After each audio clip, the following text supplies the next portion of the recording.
At last guys, na-experience ko na rin ang train street ng Hanoi, Vietnam. Hello everyone, this is my day 2 here in Vietnam.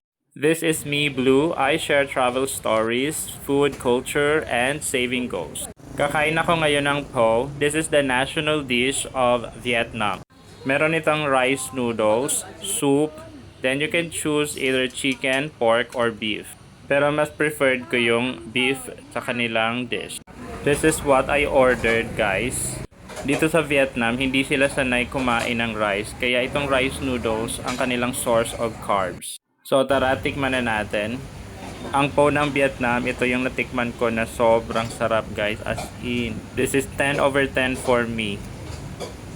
And dito sa Vietnam, kailangan sanayin mo yung sarili mo na kumain sa maliit na table at upuan. After ko nga kumain ng pho, ay naglakad na ako papuntang Hanoi Train Street kasi base sa Google Map ay malapit lang naman. Check nyo guys itong mga upuan sa labas ng establishment. Napaka-common nito sa kanila kasi sanay silang umupo sa labas tapos sa maliit na tables and chairs. Napakaganda ng Hanoi Street. I'm looking at a mixed culture of Vietnam and France. Andito na nga ako sa Train Street. Dito ako dinala ng Google Map. Yung one side lang, yung may mga tindahan ng coffee shop and kainan. Ito nga saktong pagdating ko ay papadating na rin yung tren. So tara guys, sabay-sabay natin experience ang Train Street ng Vietnam.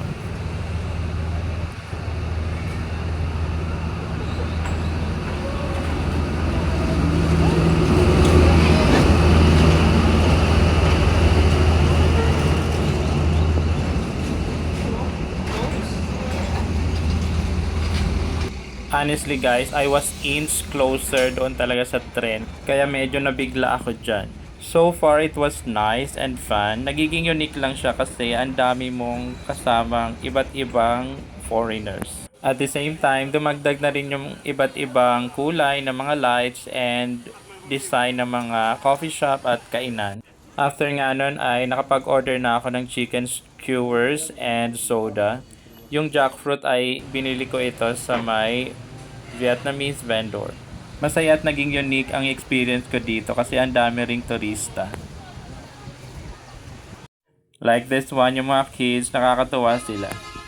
After nga nun ay naglakad na ako pa uwi, then kumain ulit ako nitong Cheyenne. Naging favorite ko na ito kasi sobrang sarap at refreshing. This is also 10 over 10 for me. Ito ay gawa sa mixed fruits, coconut, gelatin, and meron siyang ice. At ang mura lang nito guys, 25,000 VND or 60 pesos.